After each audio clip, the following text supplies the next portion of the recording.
Os barbeiros na Idade Média eram os verdadeiros multitarefas.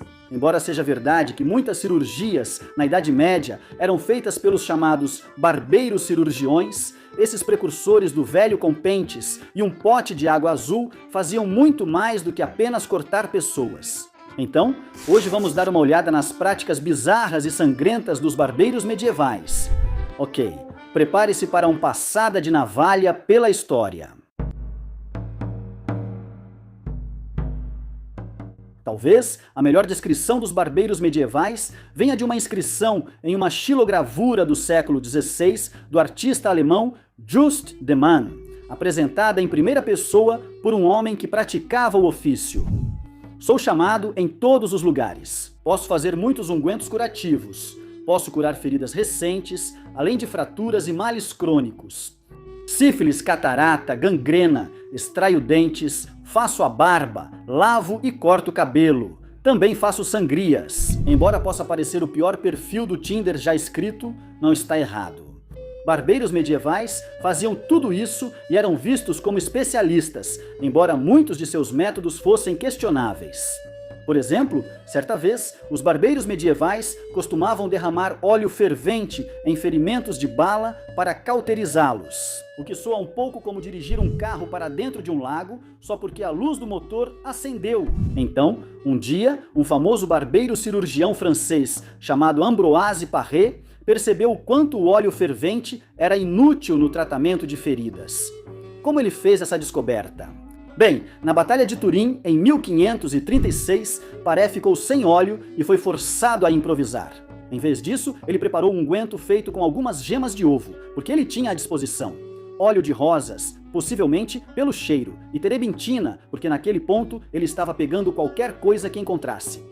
Após uma noite sem dormir no campo de batalha, Paré acordou e descobriu que o unguento que ele improvisou funcionava muito melhor do que o óleo fervente. Para ser sincero, qualquer coisa seria melhor do que uma segunda bala em uma ferida de tiro. Paré afirmou ter visitado todos os seus pacientes e notou que, contra suas expectativas, os tratados com seu unguento estranho se recuperaram melhor do que os que receberam o tradicional óleo fervente.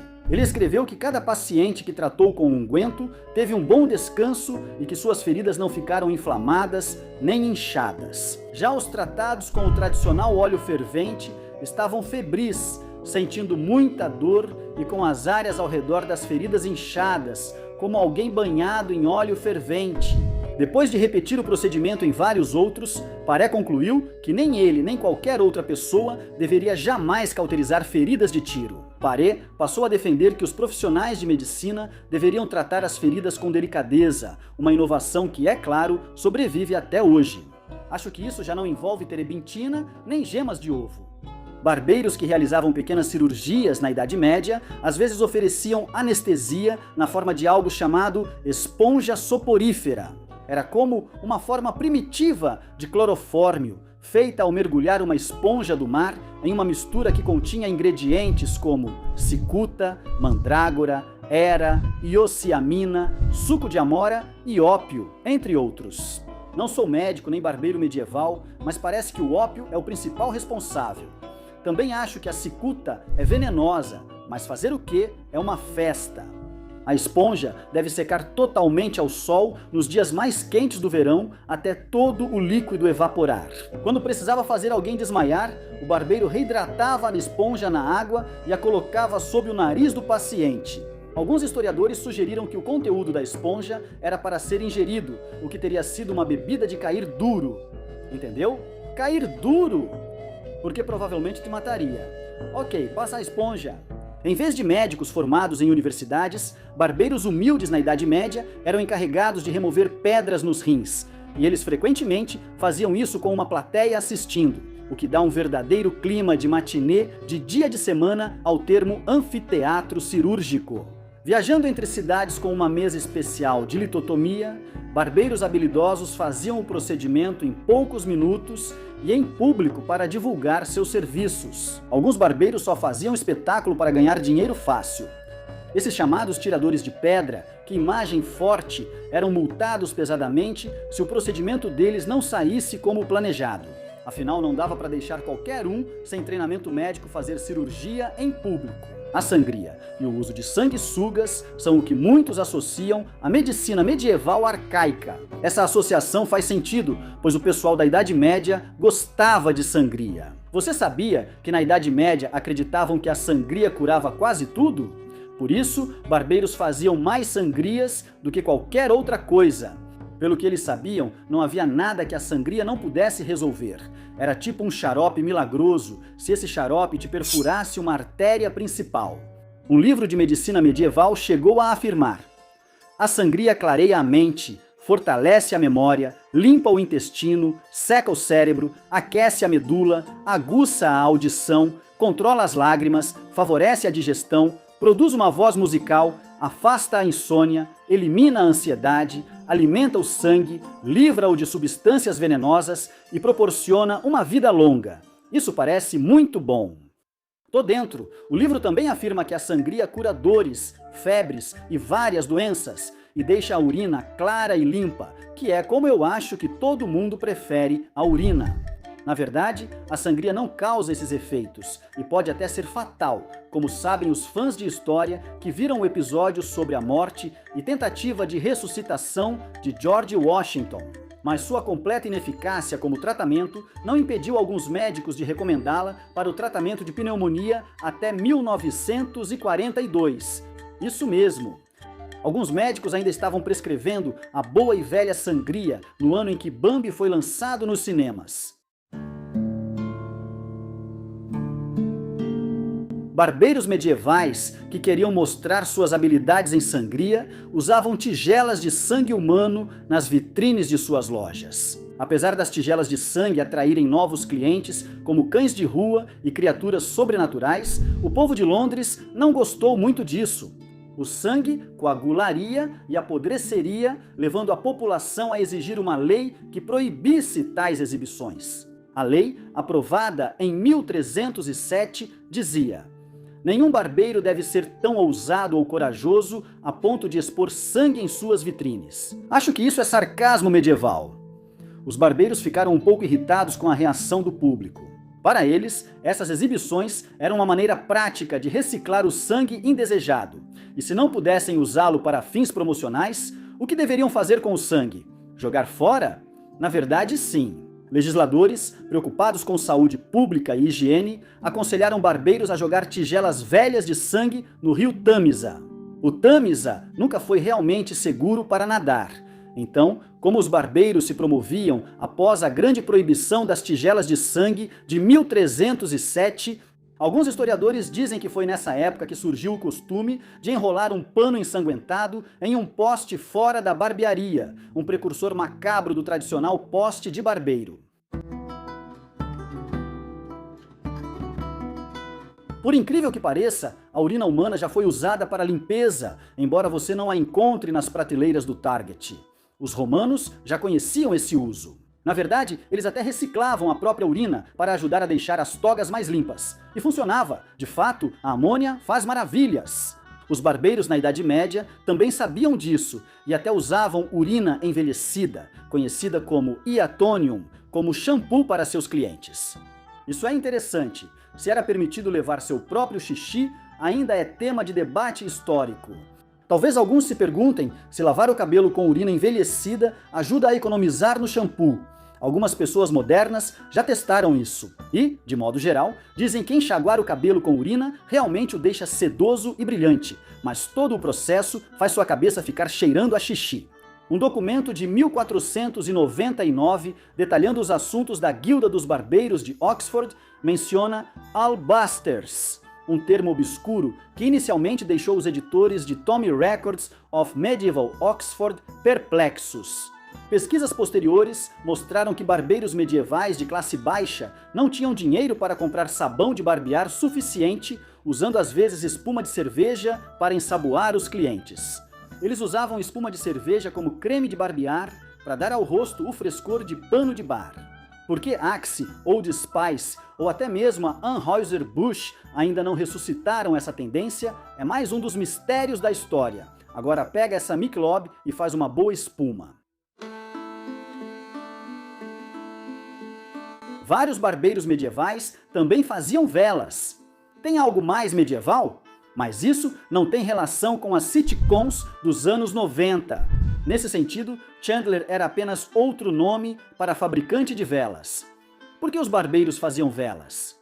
Bem, tanto os fabricantes de velas quanto os barbeiros usavam muita cera. Os barbeiros usavam como base em pomadas, e os Chandlers, obviamente, precisavam muito dela para fazer velas. Barbeiros às vezes faziam um procedimento curioso, tratavam pacientes usando cera para modelar os órgãos doentes. Depois, apresentavam o órgão de cera no santuário para invocar o divino e aliviar o sofrimento do paciente. Como alternativa, eles faziam uma vela em formato de membro e a queimavam em um santuário para pacientes com problemas nos braços ou pernas, como gangrena. Embora não fosse incomum na época, se você vir seu barbeiro queimando uma efígie de cera dos seus joelhos, provavelmente está na hora de procurar um novo barbeiro ou simplesmente conseguir joelhos novos. Barbeiros na Idade Média também exerciam a função de dentistas, já que qualquer um que usasse instrumentos pontiagudos era visto como clínico geral. Assim como suas habilidades médicas, algumas técnicas odontológicas eram modernas e assustadoramente primitivas. Primeiro, o barbeiro raspava seus dentes com palitos e pedaços de pano. Ok, até aqui tudo bem, mas para clarear os dentes, o barbeiro usava algo chamado aquafortis, ou água forte. Isso é um bom nome, parece forte. Aquafortis, na verdade ácido nítrico altamente corrosivo, limpava os dentes segundo uma definição bem generosa de limpar. Na verdade, ela cumpria o papel para o qual era utilizada. Um historiador afirma que os dentes pareciam mais brancos após o processo, mas isso ocorria porque o ácido corroía o esmalte e destruía o dente de fora para dentro. Com enxaguante bucal ácido e shampoo de urina, começamos a pensar que barbeiros medievais não eram nada confiáveis.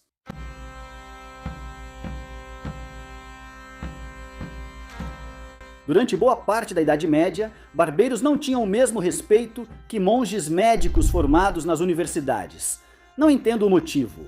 Os médicos e cirurgiões da época geralmente não se rebaixavam a realizar coisas como sangrias, remoção de pedras nos rins e extração de dentes. Além disso, o Papa havia proibido completamente os médicos de realizarem certos procedimentos, como sangrias. Isso fazia com que os barbeiros fossem frequentemente encarregados dos procedimentos desagradáveis e pesados.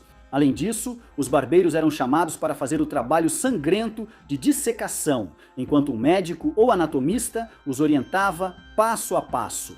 O médico Andreas Vesalius, que viveu de 1514 a 1564, ajudou a abalar esse status quo, como uma lata de cerveja de barbear, quando ele argumentou, durante sua segunda palestra anatômica, que o anatomista seria melhor que o próprio anatomista fizesse o trabalho. Vesalius tirou a faca do barbeiro e não olhou para trás. Ele sempre tomava iniciativa e fazia o que achava necessário. Ele roubava cadáveres de criminosos executados para suas práticas. Parece um trabalho desagradável. Conheço alguns barbeiros que poderiam ajudar. Claro, você pode achar que seria ruim ser um camponês medieval, mas você sabe o quanto realmente fediam? Apesar da limpeza na Idade Média ser primitiva em relação à atual, isso não quer dizer que não havia higiene medieval. Eles não tinham encanamento interno, shampoo ou salões de manicure, mas se viravam com o pouco que possuíam. Se você acha que ter mais de um conjunto de roupas é um luxo, digamos que você se encaixaria perfeitamente. Hoje vamos explorar. Que cheiro é esse? É só os hábitos de higiene dos camponeses medievais. Na Europa medieval, a higiene era um desafio devido ao excesso de resíduos e métodos ineficazes, o que causava doenças. Esse tipo de resíduo aumentava a quantidade de pragas, pulgas e piolhos, o que por sua vez causava doenças e até mesmo a peste. A higiene medieval envolvia banhos frequentes e o uso de ervas e flores para afastar pragas e criar bons odores. Se você prefere banhos mornos, sujos e com pouca água, use uma máquina do tempo e vá para a era medieval. Enquanto muitas pessoas da classe alta podiam tomar banho em banheiras com água quente e muitos da classe média usavam banhos públicos, os camponeses tinham que se contentar com muito, muito menos. Sem água encanada, os camponeses carregavam água de poços ou rios até suas casas, tornando o banho uma tarefa trabalhosa. Muitas pessoas tinham que tomar banho com uma pequena quantidade de água, e muitas vezes ela não era aquecida, então aqueles que não tinham um local adequado em casa tomavam banho ao ar livre. Como muitos camponeses faziam trabalho manual o dia todo, o banho removia sujeira, suor e ajudava a evitar piolhos e pulgas. Eles nem sempre usavam sabão, mas quando usavam, geralmente era uma solução alcalina, como uma mistura de sal e cal. Como tomar banho dava trabalho, alguns camponeses optavam por não se lavar.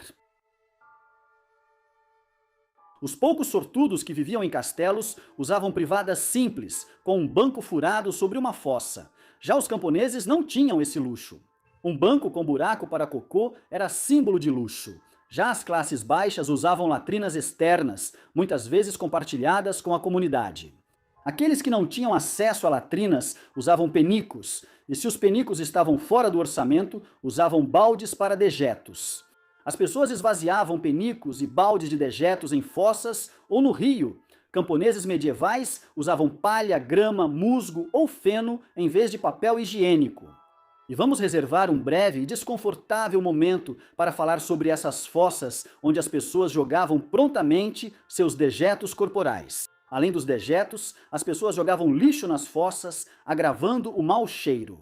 Imagine se seu trabalho fosse limpar essas fossas cheias de lixo e excrementos. Bem, esse era o trabalho de alguém e o azarado precisava esvaziar o máximo possível. Ainda assim, as fossas frequentemente vazavam e contaminavam a água subterrânea e o solo. Odeia fazer compras? Seja um camponês medieval e não precisará se preocupar com mais de um conjunto de roupas. Usar camadas era comum entre camponeses. Roupas próximas à pele eram de linho, enquanto peças mais pesadas de lã iam por cima das roupas de baixo. Lavar roupas afastava parasitas, e livros de etiqueta recomendavam trocar a roupa de baixo diariamente. Para camponeses, isso nem sempre era possível. Quem podia comprar mais de um conjunto de roupas, trocava uma vez por semana, enquanto lavava o restante. Os camponeses que não podiam pagar para enviar suas roupas a uma lavadeira profissional faziam a própria lavagem, lavando as roupas no rio, geralmente com sabão de soda cáustica. Infelizmente, rios medievais eram frequentemente poluídos por resíduos humanos, lixo e dejetos de animais das ruas. Para os medievais, especialmente camponeses, conviver com pulgas e piolhos era comum. Parasitas eram um problema tão comum que fabricantes de pentes criaram dentes mais finos para ajudar a remover sujeira e piolhos do cabelo. Você pode agradecer aos camponeses medievais, cobertos de piolhos, pela tecnologia do pente fino que você tanto gosta. As pessoas costumavam usar os dedos para fazer o mesmo trabalho e se reuniam para tirar piolhos uns dos outros. Curiosamente, grupos de remoção de piolhos viraram atividade social entre camponeses. Somos como bonobos. Embora fosse difícil, os camponeses na época medieval gostavam de se manter tão limpos quanto podiam. Manter-se limpo não era apenas um sinal de orgulho nessa cultura. Muitos consideravam isso uma regra básica de etiqueta. A etiqueta popular recomendava lavar o rosto e as mãos ao acordar e manter o hábito de lavar as mãos durante o dia. Até os camponeses podiam fazer isso, pois não exigia muita água que eles precisariam buscar com esforço até suas casas. Como os camponeses comiam com as mãos e não tinham utensílios, lavar as mãos antes e depois das refeições era crucial. Colchões de espuma de memória são ótimos, mas camas de palha eram tão boas quanto, certo? Eram relativamente confortáveis e ofereciam isolamento aos camponeses medievais. Embora os camponeses às vezes trocassem a palha dentro dos colchões, muitos não a trocavam com frequência suficiente, e insetos e pragas atraídos pela palha permaneciam por longos períodos de tempo. Camponeses que usavam esse tipo de colchão sofriam com percevejos, além de pulgas, piolhos e ratos que infestavam a palha. Para combater isso, misturavam flores perfumadas e ervas como hortelã, camomila e lavanda à palha. Se tinham condições, os camponeses também tinham lençóis de linho e cobertores de lã para se cobrir enquanto dormiam. Poucos anos antes de inventarem os copos menstruais, obviamente não era nada fácil menstruar na época do campesinato medieval. Embora não se saiba muito sobre o assunto, historiadores acreditam que as mulheres recorriam a vários itens durante o período menstrual. Muitas provavelmente usavam trapos que rasgavam. Algumas teorias dizem que mulheres usavam tiras de pano enroladas em galhos como absorvente interno ou musgo absorvente como externo. Também é bem provável que algumas mulheres não fizessem nada e simplesmente sangrassem nas próprias roupas, já que as autoridades religiosas associavam vergonha à menstruação e muitas sentiam que precisavam disfarçá-la. Elas podiam carregar ervas aromáticas ou flores consigo para mascarar qualquer odor. Mas considerando que as mulheres medievais não viviam muito e muitas camponesas levavam vidas difíceis, com trabalho pesado e pouca alimentação, é totalmente possível que as mulheres tivessem menos períodos menstruais durante suas vidas curtas do que as mulheres têm nos tempos modernos. Sem escovas de dente, camponeses limpavam os dentes com gravetos. Eles gostavam especialmente de usar pequenos galhos de aveleira. Algumas pessoas também esfregavam um pedaço de lã nos dentes e enxaguavam a boca com água. Quem podia pagar misturava sal e sálvia para fazer uma pasta que refrescava o hálito e clareava os dentes. Como a dieta deles quase não tinha açúcar por questões financeiras, os camponeses sofriam menos com cáries. Porém, o pão moído na pedra desgastava seus dentes. Se a higiene bucal de um camponês não fosse suficiente e ele desenvolvesse um problema em um dente, precisava extrair o dente. Barbeiros e não dentistas faziam a maioria desses procedimentos. Como não havia anestesia disponível, os pacientes recorriam a ficar bêbados antes de fazerem qualquer procedimento nos dentes. Quem precisa de garfos e facas quando pode pegar sua comida suja com as mãos sujas e mastigar com a boca suja? A alimentação dos camponeses medievais era baseada no que cultivavam: feijões, grãos, vegetais e cebolas. Se o camponês estivesse perto de uma fossa ou água contaminada, o solo e a água usados no cultivo e preparo de alimentos podiam conter resíduos humanos ou animais. Sem refrigeração, não dava para ter vegetais frescos no inverno, e grãos e raízes armazenados podiam apodrecer ou ser infestados por pragas. Fungos podiam contaminar os grãos sem cuidados, causando desconforto estomacal, diarreia ou doenças por comida estragada. Carne era um luxo inacessível para muitos camponeses. Quando conseguiam comprá-la ou abatiam um animal, precisavam salgá-la para evitar que apodrecesse. Se as colheitas falhassem e o clima fosse ruim, esses camponeses provavelmente passariam fome. A medicina não era o ponto forte dos camponeses, nem dos médicos medievais de qualquer crença. Médicos medievais seguiam a teoria do humorismo, relacionando órgãos, estações do ano, elementos e temperamentos.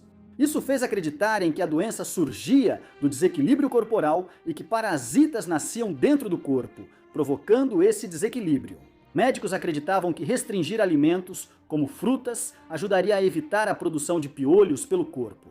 O que eles não perceberam, no entanto, era que o mau gerenciamento de resíduos e o fato de algumas pessoas não tomarem banho com frequência faziam com que os parasitas fossem atraídos por algumas pessoas. Mesmo lavando as mãos, a falta de entendimento sobre a relação entre sujeira, infestação e doença deixava todos vulneráveis a parasitas e enfermidades. Espelhos eram artigos de luxo, feitos de vidro com fundo de chumbo ou metal polido, mas era difícil obter uma imagem nítida. A vaidade era um privilégio dos ricos na era medieval.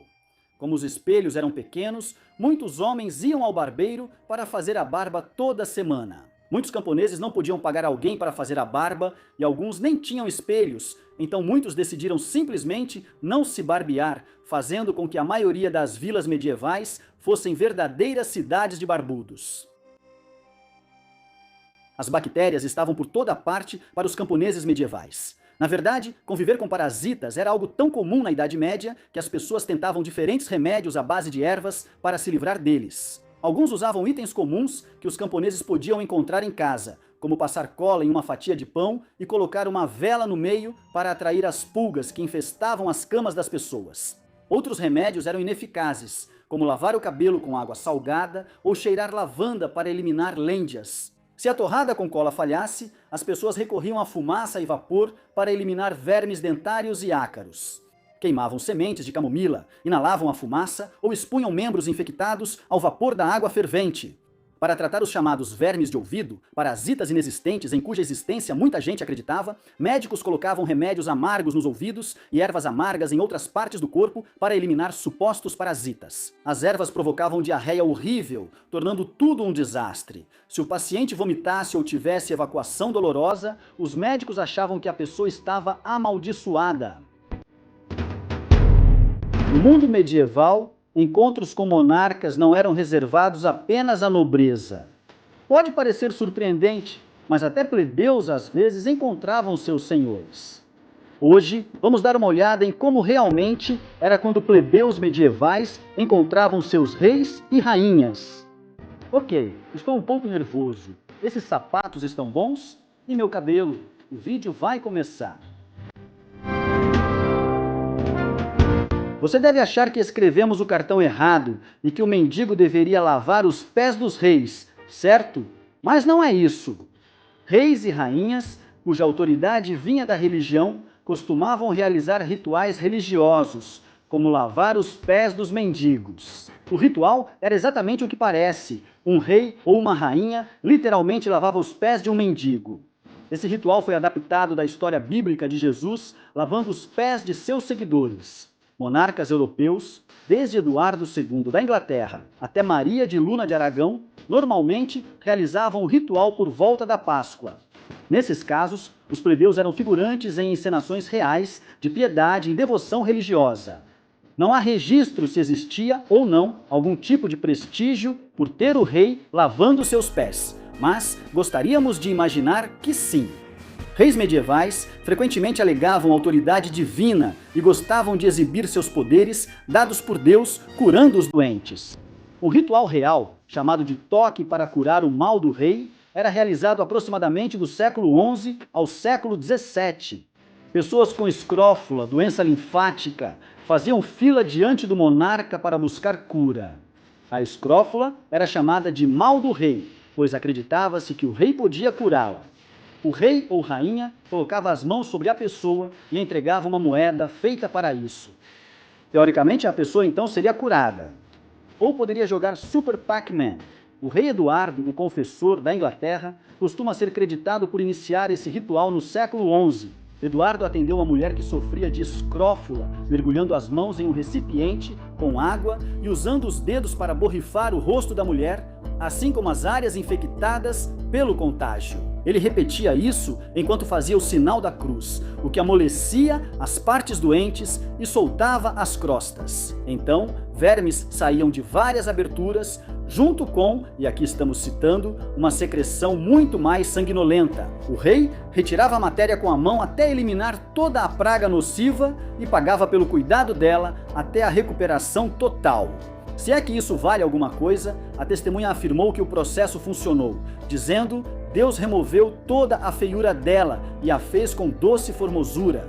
Eu gostaria disso para o meu plano de saúde. A crença de que Eduardo podia curar a mulher indicava comunicação direta com Deus, algo que monarcas medievais gostavam de divulgar. Apesar da prática ter durado séculos, nem todos os monarcas participaram. Guilherme de Orange, por exemplo, duvidava de sua capacidade de curar algo. Encontros entre súditos comuns e soberanos podiam ter natureza política. De fato, um desses encontros ocorreu em 1381, tendo como pano de fundo a chamada Revolta dos Camponeses, um levante político e econômico na Inglaterra. O rei Ricardo II se encontrou com o líder do movimento, Wat Tyler, em 15 de junho de 1381. O encontro não terminou bem.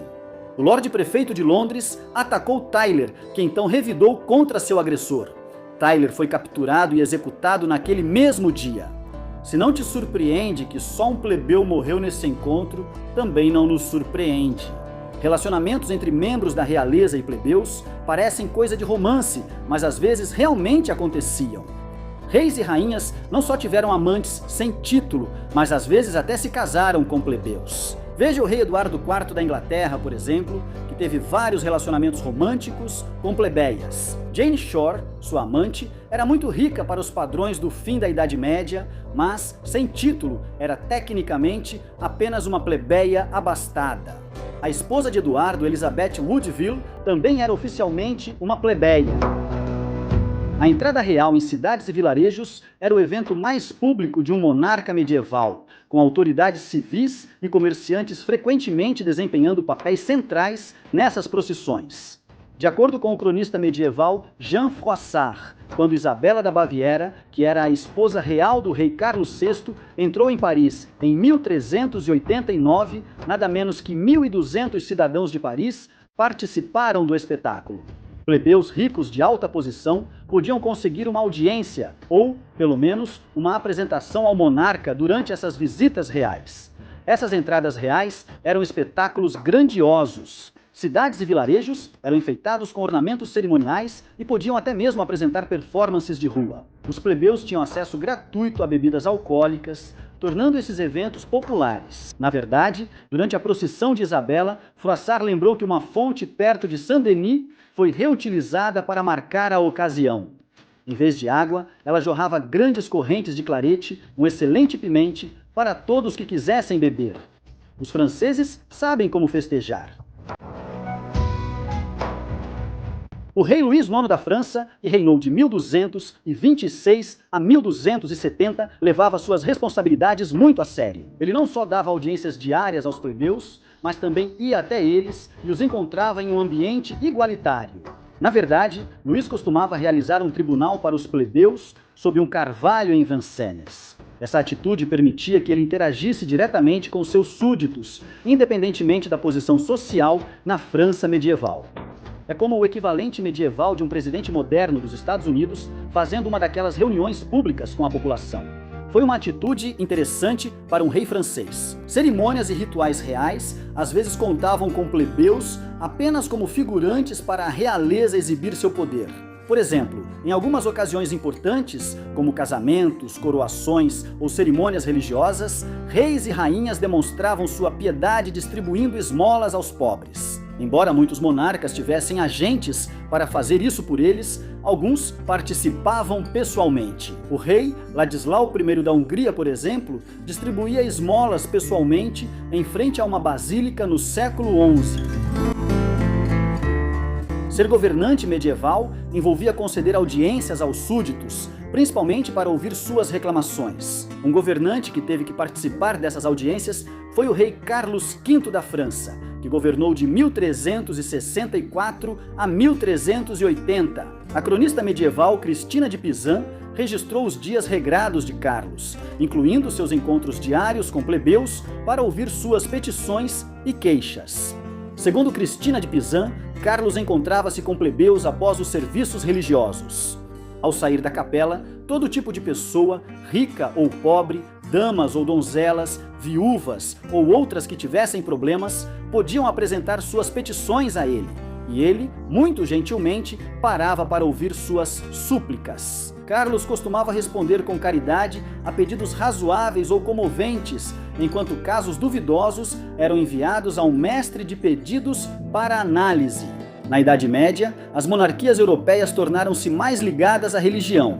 Reis e rainhas eram vistos quase como deuses por seus súditos e exigiam tratamento correspondente. Como resultado, havia coisas que os súditos não podiam fazer na frente de seu monarca.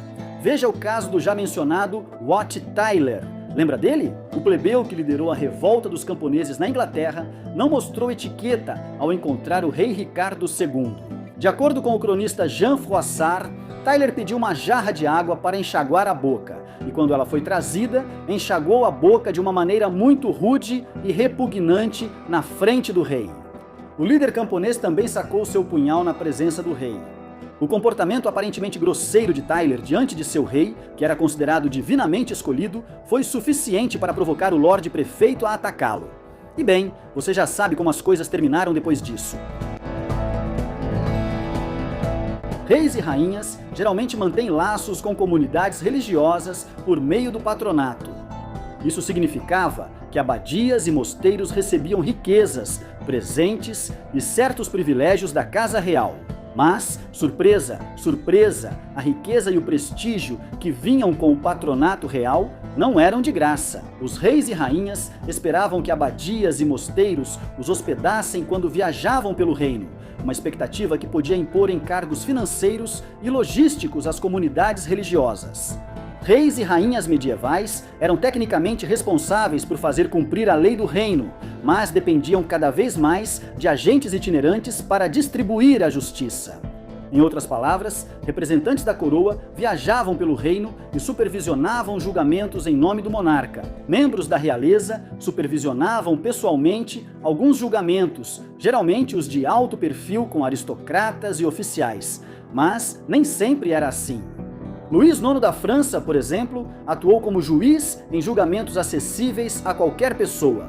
Como Jean de Joinville relatou no século XIII, aqueles que tinham qualquer causa para apresentar podiam ir falar com Luís IX sem que um porteiro ou qualquer outra pessoa o impedisse. Segundo Joinville, o rei perguntava se havia casos a resolver, e quem tivesse se levantava. Ele garantia que todos seriam ouvidos em sua vez. Ele então passava os processos para seus oficiais resolverem. No entanto, se ele visse algo que precisasse ser corrigido no que era dito por aqueles que falavam em seu nome, ou em nome de qualquer outra pessoa, ele mesmo intervinha para fazer o ajuste necessário. A realeza medieval não se resumia a casamentos e lavagens de pés, mas também era marcada pela habilidade militar. De fato, reis que lideravam pessoalmente tropas em batalha eram frequentemente reverenciados em toda a Europa. Entre os reis guerreiros mais celebrados estavam Robert de Bruce, da Escócia, e Henrique V, da Inglaterra. Dito isso, liderar pessoalmente tropas em batalha era extremamente arriscado. Então, mesmo durante o combate, os reis estariam cercados por um grupo de elite de cavaleiros e assistentes para proteção extra. Apesar disso, reis ainda caíam de tempos em tempos. Ricardo I da Inglaterra, famoso pelo apelido de Coração de Leão por sua bravura real, foi derrubado por uma besta enquanto comandava um cerco na França. Ricardo III também foi morto no campo de batalha. Ao contrário do que diz Tom Petty, nem sempre é bom ser o rei. Os europeus medievais tinham grandes celebrações de Natal, e seus banquetes eram muito mais do que simples refeições. Eram oportunidades para preparar os pratos medievais mais elaborados, com os ingredientes mais luxuosos e exóticos. Então hoje, vamos dar uma olhada no que as pessoas da era medieval comiam durante os banquetes de Natal. Na era moderna, o nome Boar's Head é amplamente associado a frios. Na era medieval, eram literais. Cabeça de javali significava realmente a cabeça do animal. Esse era um dos alimentos mais comuns nas festas de Natal. A tradição popular veio das origens germânicas antigas e seguiu como celebração cristã na cultura anglo-saxônica. A iguaria era tão associada às festividades de Natal que uma canção bem conhecida foi registrada por volta de 1500, chamada Canção da Cabeça de Javali. A primeira estrofe diz: "Eu trago a cabeça de javali, louvando ao Senhor. Trago-a nas mãos com guirlanda e pássaros cantando. Peço que todos neste banquete me ajudem a cantar. Não é Frosty, o boneco de neve, mas também não é tão ruim." Na Idade Média, a ceia de Natal só era completa com uma cabeça de javali, mas poucos podiam arcar com um javali selvagem. Na Idade Média, às vezes assavam um bolo em forma de cabeça de javali para tornar a mesa mais festiva. Um livro de receitas alemão do século XVI sugeria ferver a cabeça de javali selvagem, regar com vinho e servir com molho preto de gordura, farinha, vinho e xarope de cereja para quem podia pagar a cabeça de javali de verdade. Para realçar o sabor do molho, os cozinheiros podiam adicionar açúcar, gengibre, pimenta, cravo e canela. Para dar textura, misturavam uvas picadas, passas e amêndoas. O Natal era um dos principais dias de banquete no calendário medieval. Aqueles que tinham condições muitas vezes exibiam pratos elaborados, como um pavão assado que geralmente era servido revestido com as próprias penas. Oh, você é tão chique e saboroso, senhor pavão. Cozinheiros medievais assavam o pavão sem pele e depois o cobriam com suas penas para parecer um pássaro vivo. O prato de pavão era importante e a dama de maior título tinha a honra de levá-lo à mesa. O pavão assado era geralmente servido com molho. Um livro de receitas italiano do século XV, por exemplo, oferecia a seguinte receita para molho de pavão: misture gengibre, canela, cravo, noz moscada e pimenta. Adicione vinho e polvilhe um pouco de açúcar. Acrescente um pouco do caldo do próprio pavão ao molho e sirva. No entanto, o pavão assado tinha seus problemas. A idade e a alimentação do pavão podiam tornar seu sabor e textura desagradáveis. Como substituto para pavões de baixa qualidade, os cozinheiros muitas vezes usavam a pele da ave, mas substituíam a carne do pavão por carne de ganso, costurando uma carne de melhor qualidade dentro de uma ave mais exótica. Parece um turducken medieval. Na era medieval, as celebrações de Natal duravam vários dias, misturando-se com festas de santos próximas, como o dia de Santa Lúcia. Santa Lúcia, ou Lúcia de Siracusa, foi uma mártir cristã que viveu de 283 a 304, conhecida por supostamente ter os olhos arrancados antes de morrer com uma espada na garganta. É um jeito difícil de ganhar fama. Qual foi o crime, você pergunta? Bem, ela queria doar uma parte das riquezas da família para os pobres.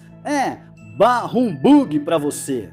Cristãos ocidentais celebravam em sua homenagem uma festa tradicional em 13 de dezembro, comemorando com pãezinhos de Santa Lúcia. Uma receita moderna de pãezinhos de Santa Lúcia leva açafrão na massa. Depois de formar e sovar a massa, pressione passas na massa para representar os olhos arrancados da mártir Santa Lúcia.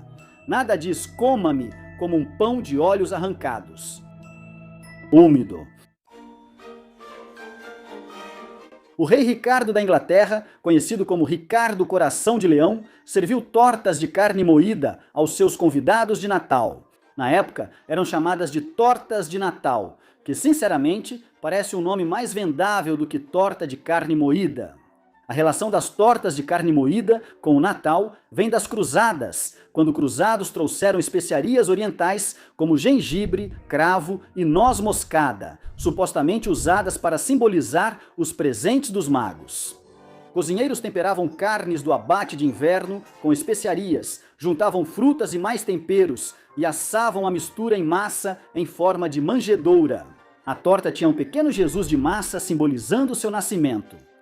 Amantes de torta de carne tentavam comer uma torta de carne moída por dia nos 12 dias do Natal, mas não podiam cortá-las com faca por acreditarem que isso dava azar, pois seria como cortar o berço do menino Jesus. A tradição das tortas de carne moída no Natal continua, mas elas não lembram mais a manjedoura bíblica, o que é melhor, pois agora posso usar faca. Enguia, junto com outros peixes, era um prato natalino popular, mas os europeus preparavam a enguia de maneiras diferentes, dependendo da região. Na Suécia, a enguia era servida com molho de mostarda ou defumada. Europeus do sul cozinhavam enguia no vinho ou leite de amêndoas. Alemães medievais cozinhavam a enguia em vinho e acrescentavam açafrão e gengibre. Uma receita veneziana orientava cozinhar lentamente feijões borlotti por 1h30. A receita então diz para adicionar manteiga, uma cebola, aipo e uma cenoura antes de finalmente colocar alho e enguia no ensopado, levando-o à fervura. Havia várias formas de prepará-la, mas o importante é que os europeus adoram essa refeição de enguia. A associação do pão de gengibre com o Natal existe desde a Idade Média. Uma receita inglesa do século XV começa com 1 litro de mel fervido e escumado. O chefe então misturava açafrão e pimenta. Depois acrescentava pão ralado e um pouco de canela e moldava a mistura em um quadrado. Outra técnica comum que os padeiros usavam para o pão de gengibre era utilizar moldes ou carimbos. Esses moldes de madeira eram feitos para permitir que os padeiros dessem forma aos seus alimentos, de maneira semelhante a como as pessoas fazem bonecos de gengibre hoje em dia.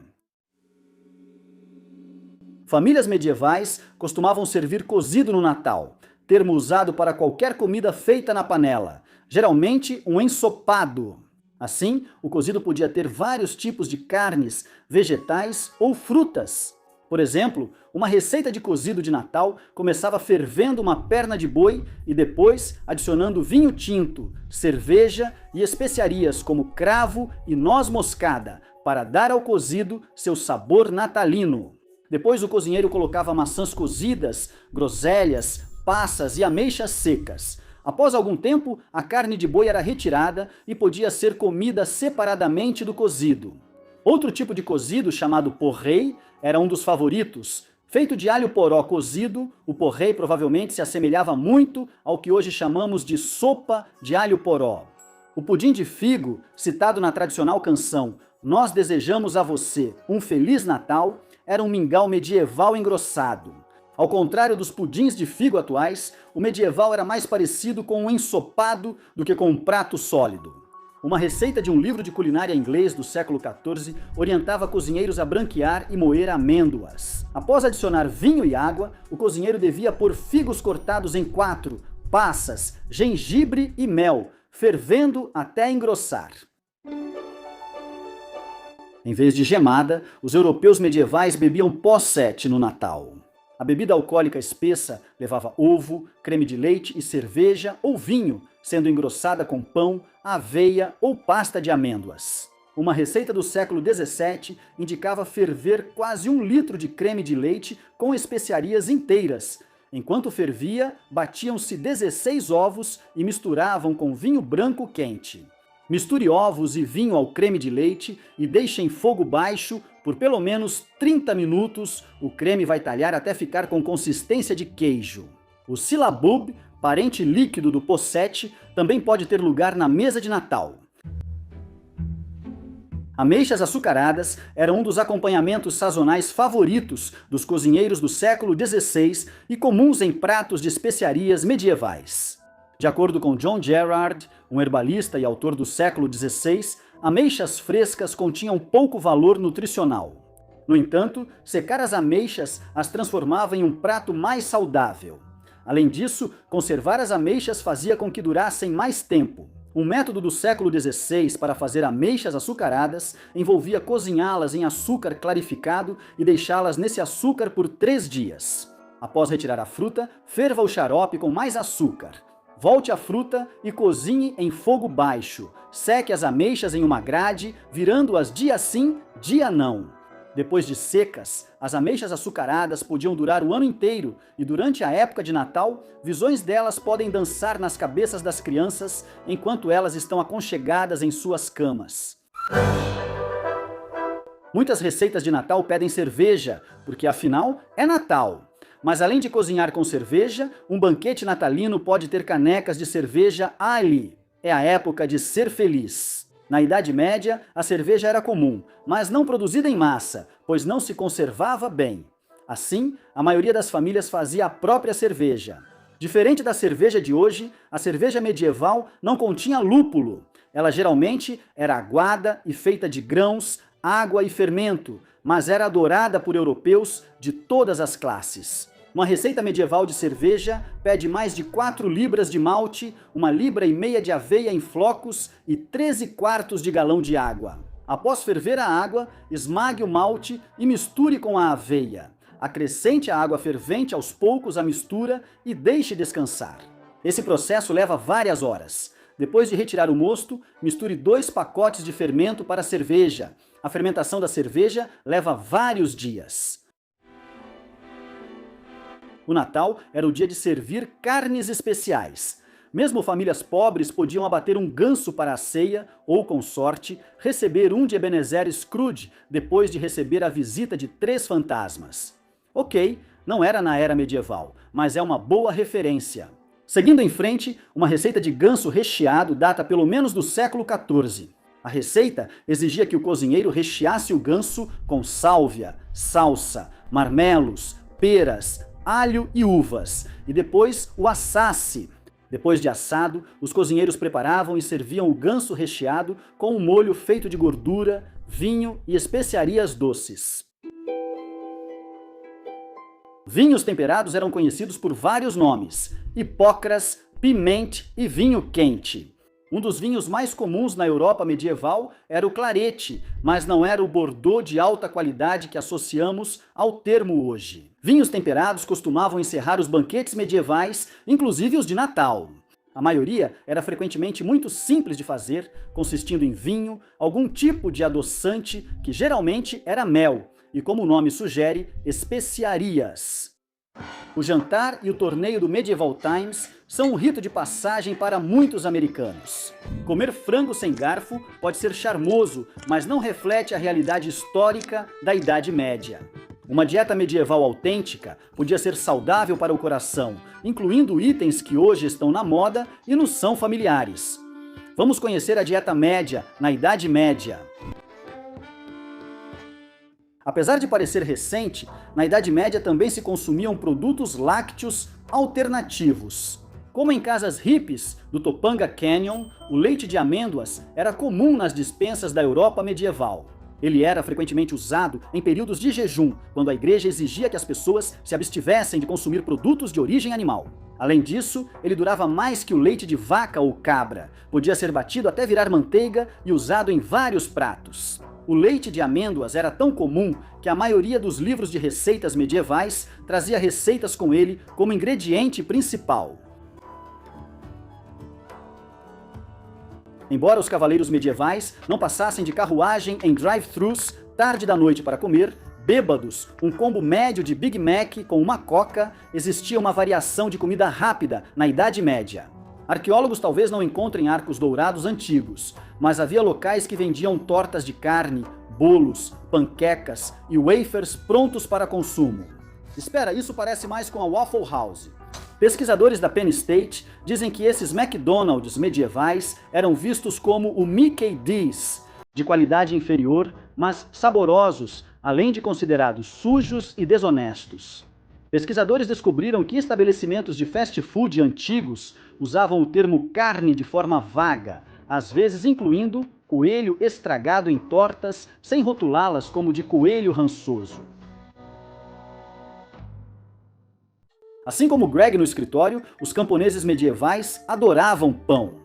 A dieta típica de um europeu medieval incluía de cerca de 1 a 1,5 kg de pão e grãos por dia, incluindo um galão de cerveja rala, com baixo teor alcoólico, para acompanhar.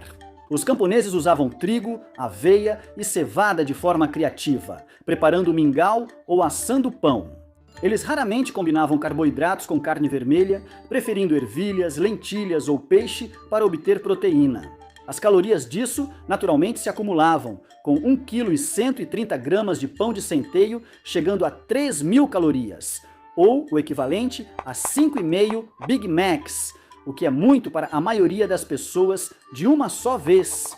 Se somarmos 1.500 calorias do galão de cerveja, é um milagre que camponeses da Idade Média não fossem obesos. Com jornadas de 12 horas de trabalho pesado, provavelmente tinham calorias sobrando. Como nos restaurantes temáticos medievais atuais, frutas e vegetais crus raramente estavam presentes nas mesas da Idade Média.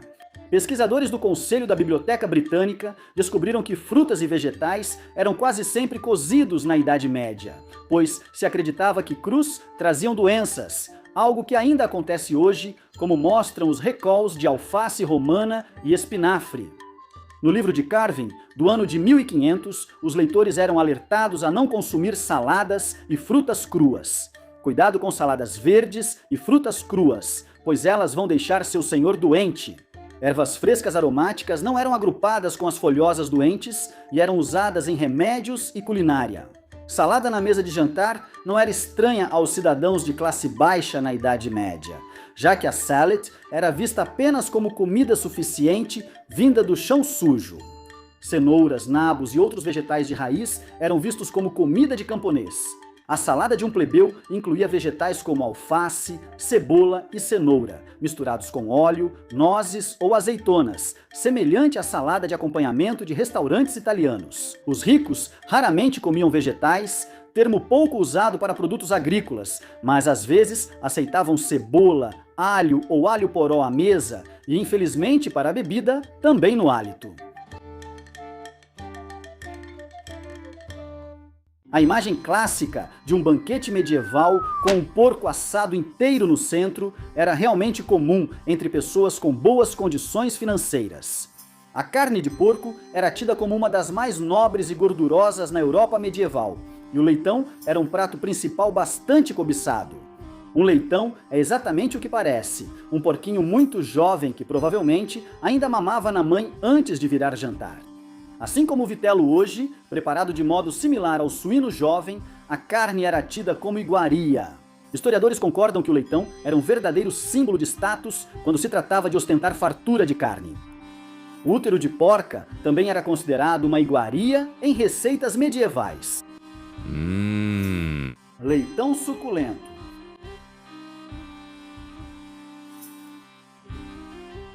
Hoje, o café da manhã é visto como a refeição mais importante, mas antes era para gulosos e trabalhadores, segundo o padre medieval Tomás de Aquino. Tomás acreditava que comer muito cedo, ou praeperai para fãs de latim, era só uma das várias formas de cometer o pecado capital da gula. O plano alimentar da Idade Média, que deve virar moda entre influenciadores, era pular o café da manhã, almoçar levemente ao meio-dia e fazer um jantar reforçado à noite. Alguns pestinhas às vezes conseguiam encaixar uma terceira refeição, chamada segunda ceia ou ceia tardia, com vinho e cerveja, mas isso era mal visto. Os trabalhadores comiam algo similar ao café da manhã antes de 12 horas de trabalho, mas não tão reforçado quanto o do Denis. Era só um biscoito ou algo para enganar o estômago antes da pausa para o almoço leve do meio-dia, só para não desmaiar no campo.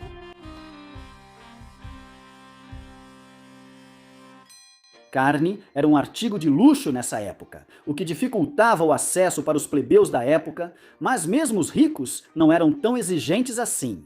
Registros da época mostram um luxuoso banquete de carnes no cardápio, incluindo abutres, grous, ouriços, que a gente imagina serem basicamente espinhos, focas e baleias, só para citar alguns. Em um jantar leve e delicioso, oferecido pelo arcebispo Neville de York em 1467, uma lista de convidados com 6.000 pessoas conseguiu devorar várias toneladas de carne, incluindo cisnes, pavões e mais de 13.500 aves não especificadas. E ainda regaram tudo com 400 barris de álcool. Sem presunto assado com mel à mão, nossos amigos medievais improvisavam com o que havia. Geralmente, o tradicional ganso de Natal era servido na ceia de fim de ano, embora às vezes o rei permitisse um cisne de Natal, tanto para ricos quanto para menos ricos. Os ricos cobriam seus gansos sofisticados com uma mistura chique de manteiga e açafrão, enquanto se presume que as famílias mais pobres tinham um ganso sem graça que custava o salário de um dia inteiro. Mas tanto ricos quanto pobres apreciavam a torta de miúdos, que sim, é de onde veio a expressão em inglês humble pie. Mas, rapaz, parecia algo bem interessante. A torta de miúdos era feita com entranhas comestíveis de veado ou outro animal, cozidas dentro da massa. Os feijões revolucionaram a culinária ao chegarem aos europeus medievais. Humberto Eco afirmou que a disseminação do cultivo de leguminosas no século X impactou tanto a nutrição que foi um dos principais fatores para a sobrevivência da civilização ocidental. Isso pode parecer exagero, mas incluir feijão na dieta dos trabalhadores aumentou o consumo de proteína numa sociedade onde carne era escassa para os mais pobres. A população dobrou em poucos séculos depois que o feijão chegou aos pratos dos europeus. Coincidência? Bem, talvez, mas lembre-se de que o feijão era considerado um afrodisíaco.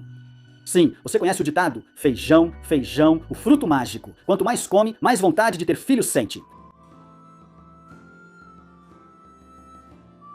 Hoje em dia, guerras de confeitaria podem se referir mais a competições fofas de culinária entre chefes amadores na Netflix, mas, na Idade Média, isso era levado um pouco mais ao pé da letra.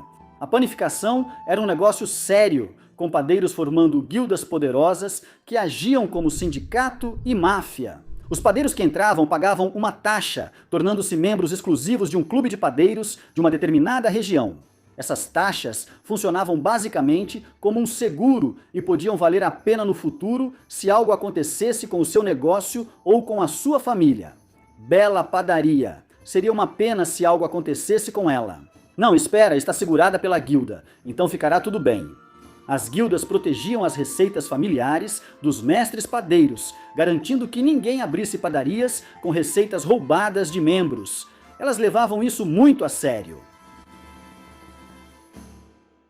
Doces provavelmente não eram um agrado para os plebeus na Idade Média, mas também não eram desconhecidos da classe média. Banquetes de classe média eram servidos tradicionalmente como jantares em família atuais, com vários pratos à mesa ao mesmo tempo e não em etapas. Com esse banquete glutão de proporções quase de desenho animado, as sobremesas eram intercaladas entre os pratos como uma forma de limpar o paladar, que é como as sobremesas deveriam ser servidas o tempo todo depois de cada mordida de comida. Uma dessas sobremesas era conhecida como salutiti, que era descrita como uma oferenda ornamental elaborada feita de massa ou marzipan, frequentemente retratando um tema apropriado para uma ocasião, como uma batalha noturna ou uma cerimônia de ingresso na Guilda dos Padeiros. O rei Ricardo III, sendo um rei e tudo mais, com certeza comia como um, até sua morte na última Batalha das Rosas, em 1485. Como sabemos disso? Ele se alimentava de forma tão farta que isso ficou registrado até em seus ossos. Arqueólogos, geoquímicos e outros pesquisadores analisaram os ossos do rei Ricardo e conseguiram concluir que ele realmente tinha uma dieta rica, típica de um aristocrata abastado, o que faz sentido. Pesquisadores identificaram de forma impressionante, apenas pelos ossos, que sua dieta era rica em peixe de água doce, aves selvagens e, nos últimos anos, muito vinho. Ricardo III foi talvez o último rei plantageneta da Inglaterra, mas seus ossos lembravam os de uma dona de casa suburbana em cetose. A dieta mediterrânea recebe toda a atenção por ser uma alternativa saudável para o coração em relação às dietas americanas padrão de cheeseburgers e donuts. Mas, na verdade, a dieta medieval é que deveria ser glorificada em todas as páginas da GUP. O pessoal da Idade Média não tinha a medicina moderna que temos hoje, e a peste negra realmente não foi algo bom, mas, em geral, as pessoas daquela época tinham uma dieta melhor para o coração do que a maioria das pessoas tem atualmente. Comer 3 libras de pão pode parecer ruim para o coração, mas a situação era mais complexa. Essa civilização não tinha os açúcares refinados encontrados em muitos alimentos de hoje, e os trabalhadores realmente trabalhavam, praticando exercícios saudáveis para o coração só para ganhar o salário. E de quebra, ainda viviam mais. O Dr. Roger Henderson disse à BBC que sua pesquisa mostrou que o homem medieval tinha risco bem menor de doença cardíaca e diabetes do que o homem moderno, sugerindo que seria um modelo melhor para o século XXI do que as populares dietas mediterrâneas. Não se culpe por comer muito pão com manteiga de amêndoa e evitar a salada. Diga que é dieta medieval e ria enquanto vive para sempre. Não esqueça de trabalhar 12 horas diárias, 6 dias por semana. Na Europa medieval, a Igreja Católica exercia um poder e influência sobre a população quase inimagináveis atualmente. Esse poder vinha de uma combinação de fatores, incluindo persuasão, corrupção e coerção, mas acima de tudo, puro medo e intimidação. Sim, a Igreja medieval envolvia-se fortemente em assustar os fiéis para mantê-los fiéis. Hoje, veremos como essa Igreja Católica medieval usava o medo para garantir a obediência dos fiéis.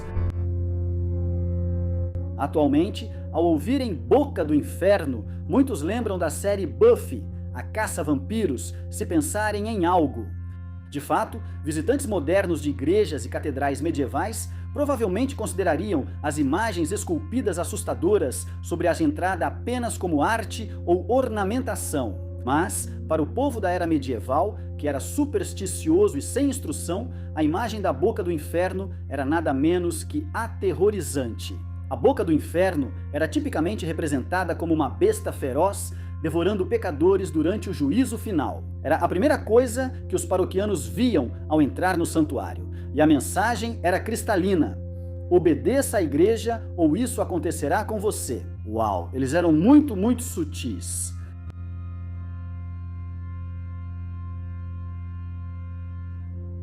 O purgatório, na religião católica, é um estado intermediário que vem após a morte, onde as pessoas podem expiar seus pecados antes de seguir para o céu. Na época medieval, os fiéis ficavam extremamente preocupados com quanto tempo poderiam ter que passar lá. Felizmente, havia várias maneiras de uma pessoa garantir que sua espera não seria excessivamente longa. Eles podiam doar dinheiro e bens à igreja, frequentar missas regularmente ou comprar um certificado que prometia liberação antecipada. Mas para aqueles que absolutamente, definitivamente, precisavam ter certeza de que iriam pular o purgatório completamente, havia apenas uma maneira infalível: doar um de seus filhos para a igreja. Nos tempos antigos, as religiões podiam exigir sacrifício humano para apaziguar seus deuses. Mas a igreja medieval tinha um uso mais pragmático para essas crianças, ou seja, repor seus próprios membros. O clero, é claro, deveria ser celibatário. Então novos padres, freiras e monges precisavam ser recrutados da população em geral. Apesar de não precisarem ser crianças, a igreja preferia essas crianças por serem mais fáceis de moldar. As famílias sentiam falta dos filhos? Sim. Mas em uma época em que a pobreza era comum e muitos já tinham bocas demais para alimentar, não havia realmente escolha. Além disso, o acordo poderia acabar sendo benéfico para todos os envolvidos. Para a criança, ser criada pela igreja significaria comer melhor, manter-se mais limpa e receber uma educação. Para os pais, o acordo permitia economizar dinheiro e recursos para gastar com o resto da família. No entanto, embora ser criado pela igreja significasse ter a barriga cheia, um lugar quente para dormir e uma educação, havia também, previsivelmente, um lado muito mais sombrio nessa prática. Sabe-se que muitas crianças foram vítimas de líderes da igreja de várias maneiras inadequadas. Relatos daqueles que se viram presos a uma existência miserável e abusiva dentro da igreja sobreviveram até os dias de hoje. A maioria dos observadores modernos reagiria com ceticismo imediato ao ver uma estátua chorar. Pode-se supor que a estátua tenha rachado e absorvido água de alguma fonte externa, ou talvez houve algum tipo de engano e uma pessoa mal intencionada colocou uma mangueira de água dentro da estátua para criar uma ilusão. Ver uma estátua chorando sangue pode sugerir que algo enferrujado está escorrendo sobre ela. Ainda hoje, ouvimos relatos de pessoas que afirmam ter visto estátuas que, segundo elas, estão chorando lágrimas de verdade ou sangrando sangue de verdade. Elas costumam acreditar que essas lágrimas vêm de Cristo ou outra figura celestial. Então você pode imaginar como uma população extremamente supersticiosa e religiosa da Idade Média teria aceitado facilmente uma visão dessas. De fato, estátuas que choravam e sangravam eram comumente consideradas presságios poderosos de eventos malignos ou tristes que estavam por vir. Uma interpretação bastante útil para uma igreja que buscava incentivar a obediência contínua.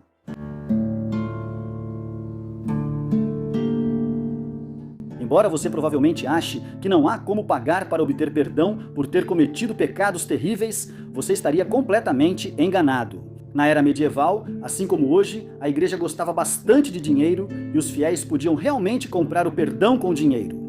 Se houvesse dinheiro suficiente envolvido, nada era imperdoável. Ainda mais conveniente era que você podia comprar um perdão antecipado por algo que ainda nem tinha feito.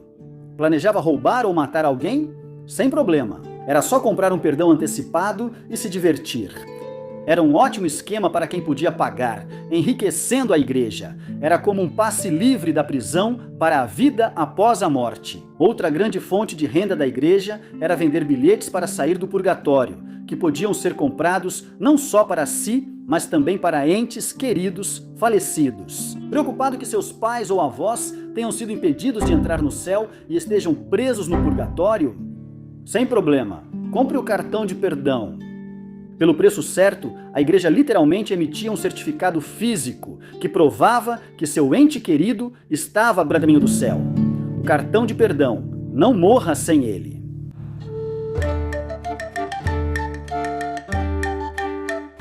Algumas coisas nunca mudam. Por exemplo, adúlteros na época medieval temiam praticamente as mesmas coisas que os de hoje em dia, ou seja, serem pegos. Atualmente, uma revelação dessas levaria à terapia de casal ou até divórcio. Na era medieval, esse tipo de exposição era sinônimo de vergonha e ridicularização pública. O termo caminhada da vergonha surgiu nessa época e era usado de forma literal. Adúlteros acusados podiam ser obrigados a caminhar nus pelas ruas sob a zombaria de amigos e vizinhos. Os fãs de Game of Thrones devem lembrar da famosa caminhada da vergonha da rainha Cersei, baseada diretamente nessa prática real. Não surpreendentemente, apesar desse castigo severo, o adultério continuou sendo popular. Para alguns, a vergonha faz parte do jogo.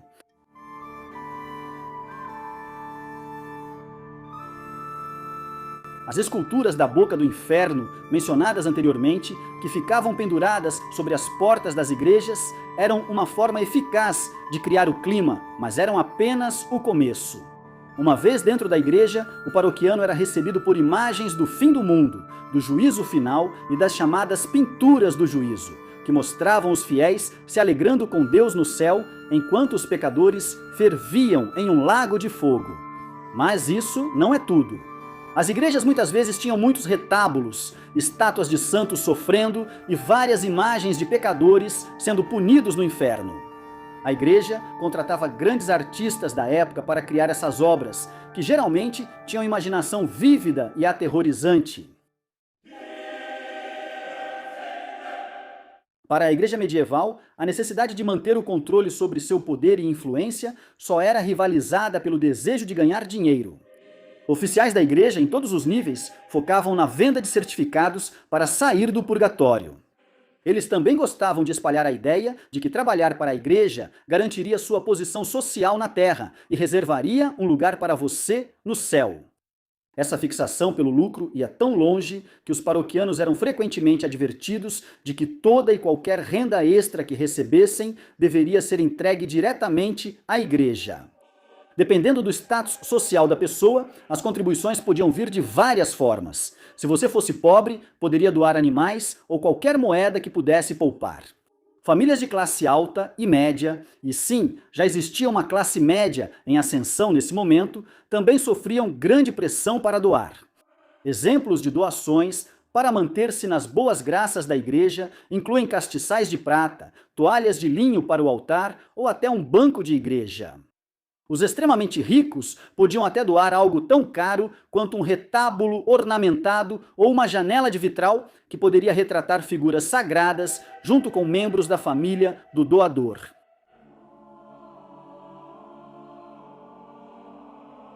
Já ouviu alguém se referir ao sétimo círculo do inferno?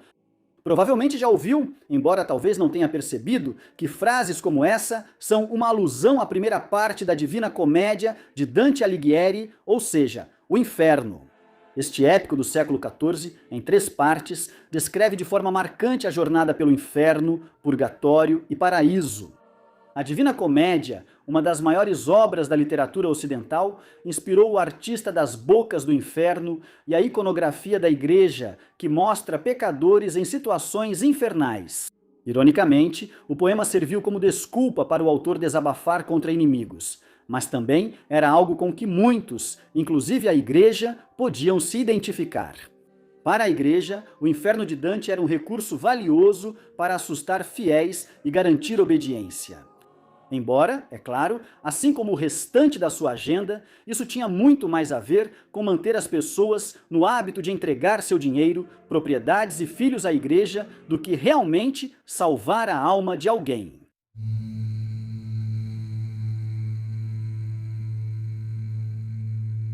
As catedrais medievais eram frequentemente construções enormes e elaboradas. E o fato de muitas ainda existirem hoje é um testemunho do domínio humano sobre arquitetura, física e alvenaria. Esses edifícios levavam várias gerações para serem concluídos e vilarejos e cidades se formavam ao redor. Construir uma catedral era difícil e perigoso, mas também permitia um nível de criatividade artística sem igual. Por exemplo, os construtores originais muitas vezes esculpiam seus rostos nas estátuas e nos motivos dentro e fora dos edifícios. Apesar da liberdade, escultores e pedreiros tinham que seguir os estilos artísticos preferidos pela igreja. Isso incluía imagens de Jesus, Maria, santos e geralmente também figuras de demônios e gárgulas no exterior do edifício. Essas figuras eram geralmente colocadas perto das portas ou no topo das torres. Assim, podiam lançar olhares inquietantes aos pecadores que entravam na igreja, inspirando-os a buscar perdão e permanecer obedientes. Apesar do alarmismo usado pela igreja para controlar os fiéis, sempre há quem não se importe. Seja porque não acreditavam nisso ou simplesmente achavam que uma eternidade de punição era um preço justo pelos pecados que queriam cometer, a era medieval tinha muita gente que frequentemente faltava aos cultos da igreja. Alguns preferiam beber, jogar, visitar prostitutas ou apenas dormir até mais tarde. Seja qual for o caso, pecados como esses eram considerados delitos puníveis. No entanto, como você deve imaginar, esses pecados eram perdoados se fosse pago o valor certo à igreja. Como não pagar ou recusar a multa significava ida certa ao inferno, a maioria pagava. Entre todas as posições possíveis na Idade Média, a menos desejada provavelmente era a de servo. O humilde servo ocupava o nível mais baixo de uma hierarquia sombria e não tinha as mesmas liberdades dos camponeses pobres. Embora um proprietário de terras pudesse vender o trabalho de um servo, ele não podia, e isso não pode ser enfatizado o suficiente, vender o próprio servo, o que significava que, tecnicamente, eles não eram escravos. Em determinado momento, impressionantes 75% da população medieval era composta por servos. Hoje vamos explorar o quanto era ruim ser um servo. No Waadt, um cantão da Suíça, a lei permitia que os senhores castigassem seus servos de forma tão leve quanto a recomendação de comer Taco Bell estando sóbrio. Bem leve, a lei consuetudinária dizia que a punição podia ser aplicada a um servo com ou sem motivo, mas eles traçavam o limite no tormento, que era estritamente proibido. Infelizmente, a definição deles de tormento era bastante vaga. Era perfeitamente legal jogar um servo na prisão por um tempo indefinido, ou tomar todos os seus pertences, como se faz com uma criança travessa e seus brinquedos, mas pior e para sempre. Em Notre Dame, era totalmente permitido por lei matar um servo caso ele discutisse com os inquilinos, uma lei que felizmente não foi estendida aos proprietários de hoje em dia. Toma essa, Sr. Hopper. Como as regras eram muito diferentes e variavam conforme a região, os senhores faziam o que queriam ao disciplinar os servos. Isso levou muitos senhores a agirem de má fé e a driblarem as regras com tecnicalidades. Em Aragão, um senhor podia, tecnicamente, matar quem matasse um de seus dependentes, mas o derramamento de sangue era proibido. Então, tecnicamente, um senhor de Aragão podia e de fato se livrava de servos por meio de fome, sede ou exposição ao relento, como ser jogado para fora durante uma noite muito fria. Para um servo, a vida era difícil. Os servos recebiam um pequeno pedaço de terra do senhor, dentro da propriedade, podendo assim colher e alimentar sua família. Normalmente, isso envolvia só um pequeno pedaço de terra, cerca de 12 acres por família e seus próprios aposentos. Embora pudessem usufruir dos frutos do trabalho, pela lei tudo que um servo possuía era do senhor e podia ser tomado ou reutilizado a qualquer momento, sem aviso. Os servos eram responsáveis por construir suas casas e fazer suas roupas, mas tecnicamente, até mesmo aqueles trapos esfarrapados e cabanas inflamáveis pertenciam ao senhor. Até a comida que colhiam era do senhor, dono da terra. Porém, é difícil dizer com que frequência ele realmente confiscava a colheita dos servos como um vilão de desenho animado. Senhores bondosos não pegavam os pertences de seus servos por diversão. Afinal, o que um senhor rico faria com a pazinha de um servo?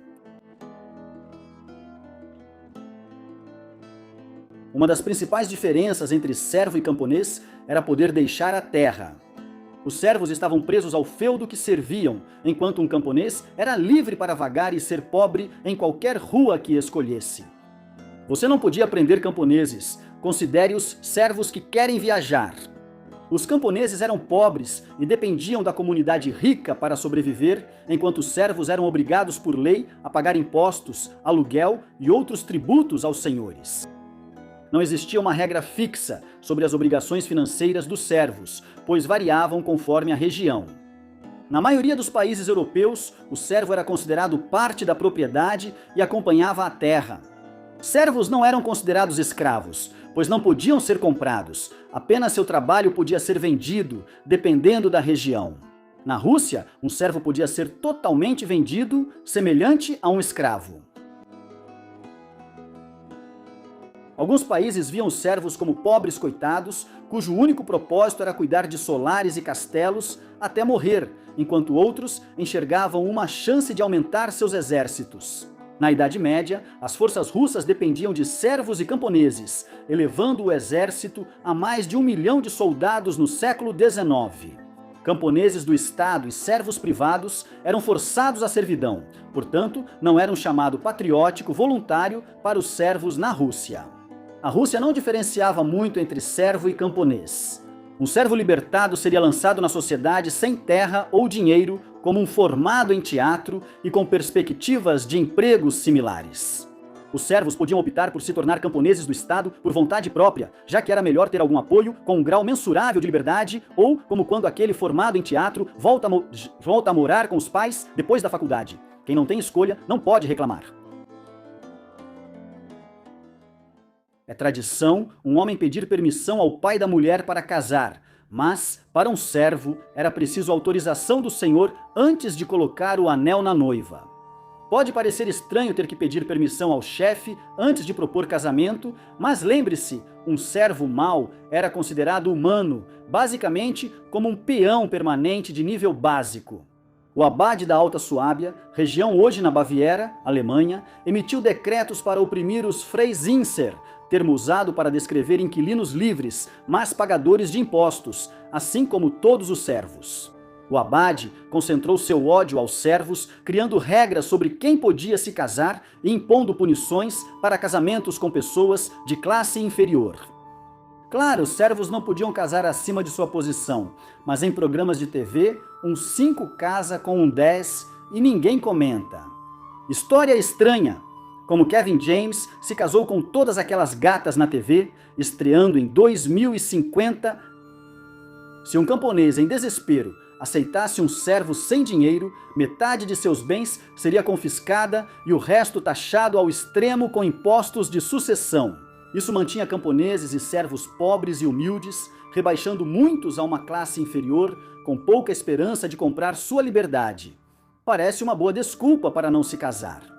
Será que o termo solteirona existia naquela época? O que significava? Solteira aos 20 anos. Certo. Não existia esse negócio de faltar ao trabalho por doença para um servo só porque estava com a garganta arranhando e o nariz escorrendo. Isso não quer dizer que não existiam dias de doença nessa época. Algumas propriedades forneciam uma quantidade determinada de dias de licença médica, normalmente somando de 2 a 3 semanas ao longo do ano. O tratamento de um servo doente dependia das leis locais e do humor do senhor no dia. Um senhor cruel poderia muito bem forçar seu servo, acometido pela peste bubônica, a trabalhar sem lhe conceder 1 minuto sequer de licença médica. Se a doença o incapacitasse e o impedisse de trabalhar, ele ainda poderia ser punido, como se pegar a peste já não fosse ruim o bastante. Para saber mais sobre a gravidade da peste, veja outros vídeos de história estranha. Em alguns feudos, os servos podiam interromper todo o trabalho diário, exceto arar e outras tarefas aleatórias que precisassem ser feitas. Geralmente, o dia de trabalho era compensado ao longo do ano pelo servo ou um substituto. Como se ser um servo já não fosse ruim o suficiente, os servos ainda tinham que encontrar alguém para cobrir o seu turno no trabalho, mais ou menos. O servo não ousava dizer: "Isso não está nas minhas atribuições", já que o dia a dia deles envolvia uma infinidade de tarefas. Os homens geralmente assumiam as tarefas agrícolas mais exaustivas, como arar e ceifar os campos, enfrentando dias de trabalho pesado. Desculpe, trabalhador de escritório de hoje em dia, por causa da intensidade do trabalho, um servo tinha uma semana tranquila, trabalhando só 3 ou 4 dias. As servas talvez não passassem o dia todo nos campos, mas sempre tinham tarefas a cumprir. As mulheres cuidavam da cozinha, das tarefas domésticas, faziam pão, fiavam a lã, ordenhavam, produziam manteiga, queijo e cuidavam das crianças. Sem tempo para uma noite de vinho com as amigas. Se resolvessem improvisar uma noite de vinho e queijo, prensar as uvas era tarefa de uma serva. Infelizmente, se fosse necessário usar uma prensa de vinho, bem, isso saía do bolso curto do servo, já que era responsabilidade dele pagar ao dono da tal prensa de vinho. Os sistemas judiciais medievais não tinham tempo para bobagens como problemas de servos. Então, sempre que surgia uma disputa civil entre um servo e outro servo, ou entre um servo e seu senhor, a questão era resolvida internamente e não na corte do rei. A aristocracia não se interessava pela justiça dos camponeses e transferiu o poder dos tribunais aos senhores, permitindo que operassem seus próprios tribunais senhoriais. Provavelmente não é surpresa que isso não era exatamente favorável ao servo. Se a questão em disputa fosse entre o servo e o senhor, fosse uma disputa monetária, uma suposta ética de trabalho duvidosa ou condições consideradas injustas para o servo, não era provável que o juiz, o próprio senhor acusado, decidisse contra si mesmo. Isso era realmente ruim para os servos, já que o senhor também tinha o poder de interpretar as leis de forma bastante conveniente para favorecer a si mesmo. Um dos 2 ou 3 benefícios de ser um servo incluía ter um lugar para morar. Servos normalmente viviam sozinhos ou com a família. Dividir quarto com outros servos, como em dormitórios, era incomum. As moradias deles variavam de região para região, mas o mais comum era uma cabana com um telhado de palha ou um telhado feito de vegetação seca, o que parece extremamente seguro. A cabana era de madeira, com 1 ou 2 cômodos e piso de terra batida. No centro da cabana havia uma lareira para cozinhar, com um moderno buraco no teto para, se a fumaça, sair mamou. Infelizmente, isso não levava em consideração a vegetação seca usada no telhado, que era notoriamente inflamável. Como esperado, essas cabanas eram conhecidas por pegar fogo. Enquanto muitos viam a peste negra como desvantagem para sobreviver, os servos enxergavam nela chance de fugir em busca de uma vida melhor. Durante períodos de agitação ou caos social, comuns na Idade Média, alguns servos aproveitavam para fugir silenciosamente à noite para cidades distantes de seus senhores e deixavam a servidão para trás. Essa decisão não vinha sem riscos. Os servos podiam sair quando havia poucas pessoas nas ruas de uma Europa com peste, mas isso não os tornava imunes à doença. Eles também estavam vulneráveis a ataques, já que viajavam livremente sem supervisão, como um bando de crianças soltas em um museu durante uma excursão escolar. Cadê o responsável? Ser pego era provavelmente o maior risco, pois a punição seria severa se fossem capturados e devolvidos a um senhor furioso em um castelo agora negligenciado. O senhor não estava tentando arar seus campos ou cuidar de suas galinhas como um pobre sujo. Assim como no filme O Irlandês, a servidão demorou para chegar ao fim. Quando e onde a servidão chegou ao fim, assim como a trama de O Irlandês, foi uma bagunça. A Normandia passou por uma revolta camponesa em 996, o que basicamente encerrou a servidão na região. A Inglaterra logo seguiu o exemplo, apenas 385 anos depois, em 1381, quando seus próprios camponeses também disseram "chega disso" e fizeram sua própria revolta. Os poucos remanescentes que ainda existiam no século seguinte foram libertos em 1574, quando a rainha Elizabeth I disse "isso é um absurdo" e aboliu formalmente a prática da servidão. Mesmo assim, muitos lugares demoraram um pouco para libertar seus servos, mas, em geral, o uso generalizado da servidão já havia acabado no final do século XIV. Práticas semelhantes à servidão persistiram até o início do século XX no Reino Unido, sob um resquício do regime de copyhold tenancy. Ser servo era horrível, mas também levou a períodos sombrios na história americana, quando colonizadores viam esse sistema como trabalho gratuito por meio da escravidão. A partir do século XIV, ficou bastante claro que a servidão não era algo aceitável e perdeu popularidade quando o Novo Mundo começou a ser colonizado. Regiões que ainda usavam servos perceberam que poderiam lucrar mais no exterior terceirizando a mão de obra. Os criados que eles trouxeram se pareciam com servos, pois eram trabalhadores contratados por tempo determinado que tinham a oportunidade de pagar por sua liberdade. Logo, os colonizadores concluíram que poderiam importar mão de obra gratuita da África, sem oferecer um preço pela liberdade. Assim iniciou-se um capítulo sombrio na história americana, em que a escravidão vitalícia e involuntária virou padrão do trabalho. O auge dos carrascos medievais foi no século XVI, e quando a maioria das pessoas pensa neles, tende a imaginar a imagem estereotipada de um homem corpulento, de peito nu, usando um capuz preto e segurando um machado enorme. Mas o carrasco fazia mais do que apenas brandir uma lâmina. Eles mantinham a justiça, davam exemplo para a comunidade, atuavam como profissionais de saúde e muitas vezes também serviam como guias espirituais, ajudando os condenados a aceitar seu destino e pedir perdão a Deus. Como sabemos disso? Graças a Franz Schmidt, um carrasco de Nuremberg do século XVI, que deixou diários detalhados descrevendo seu dia a dia. Hoje, vamos dar uma olhada em um dia na vida de um carrasco medieval. Certo, vamos entrar na mente de Franz Schmidt. As máscaras assustam pessoas comuns, mas colegas geralmente as usam por um bom motivo. Por um lado, elas aterrorizam os prisioneiros, mas também escondem a identidade dos carrascos e os protegem de represálias, algo especialmente importante em casos em que a pessoa condenada é simpática ou popular com o público. Você se orgulha da profissão e nunca usou a máscara. Em certas épocas ou locais, um carrasco pode ficar muito ocupado, lidando com várias vítimas no mesmo dia. Sob o reinado de Henrique VIII, quase não havia tempo para pausas. Nessas épocas, o espadachim tinha muito trabalho. Trocadilho intencional. Mas em 13 de agosto de 1577, você só tem uma tarefa na agenda, e o nome do homem é Hans Vogel. Você chegou recentemente a Nuremberg, vindo de sua cidade natal, Bamberg, e Hans Vogel será o primeiro a ir para o cepo no seu novo emprego.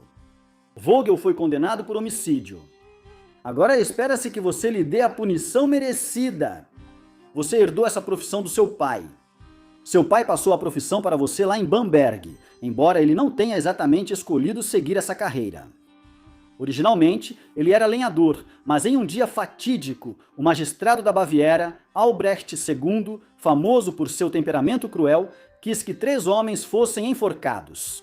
Sem nenhum profissional disponível, ele escolheu seu pai, Heinrich, aleatoriamente da multidão e o forçou a realizar o ato. Sem querer ter o mesmo destino dos 3 homens, seu pai obedeceu ao tirano. Depois que tudo terminou, ninguém na vila queria ter qualquer relação com seu pai. Apesar disso, você seguiu os passos dele na profissão. Em 1573, você se tornou profissional pela primeira vez, sob a supervisão do seu pai. Você tinha 18 anos e desde então cumpriu suas funções 361 vezes. Você tem estado ocupado. Você também aplicou 345 punições menores, que incluem coisas como chicotadas, assim como amputações de orelhas e dedos. Você também executou criminosos com espada, corda, fogueira, afogamento e, em casos particularmente graves, na roda de despedaçamento. Talvez você não saiba o que é, mas só de ouvir já parece doloroso, não acha? Apesar de tudo isso e da natureza geralmente desonrosa da sua profissão, você é um membro respeitado da comunidade por causa da sua devoção. Você vai mandar Hans Vogel para a eternidade, então acabou conhecendo ele. É comum o carrasco criar vínculo com o prisioneiro e se ele se ferisse ou adoecesse, ironicamente, você teria que cuidar dele até que se recuperasse, para então executá-lo. Segurança no emprego, acho. Cumprir suas funções também exige ser plenamente competente como consultor médico. Nessa situação, você poderia solicitar adiamento para que o prisioneiro pudesse morrer de forma adequada, com a saúde intacta. Prisioneiros como Vogel costumavam receber visitas de familiares ou, às vezes, de parentes das vítimas em busca de reconciliação. Você acredita que o perdão é divino? Você já viu um assassino condenado receber laranjas e pão de mel da viúva da vítima, o que alegrou seu coração? Você interpretou isso como perdão dela. Mas no fim das contas, seu papel é fazer justiça em nome de Deus e da sociedade. Você é o agente que equilibra a autoridade divina e terrena, e hoje manter esse equilíbrio significa pôr fim à vida terrena de Hans Vogel.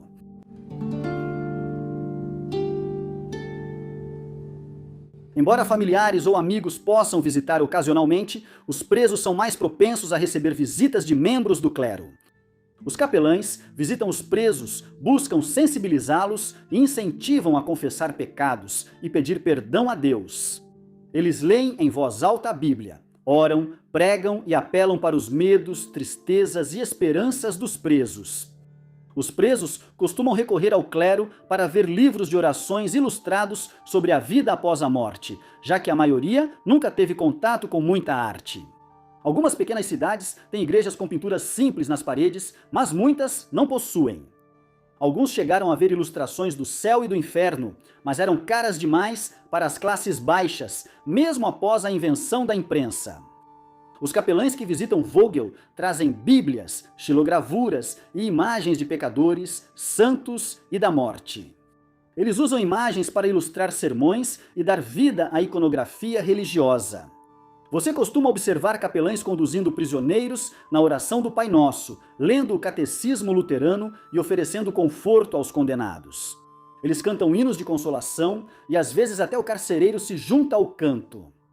Todos são bastante sinceros em seu desejo de preparar Vogel para seu último dia. Ao se tornar um executor profissional, você já sabia pelo seu pai que o trabalho ia além de eliminar pecadores. Eliminar alguém em público tinha a intenção de cumprir dois objetivos distintos. O primeiro é chocar os espectadores. Espera-se que você crie uma cena aterrorizante que terá efeito dissuasório. Quem ver isso pensará duas vezes antes de infringir a lei. O segundo objetivo, no entanto, é mais esotérico. Como executor, é seu trabalho reafirmar tanto a de autoridade divina quanto a humana.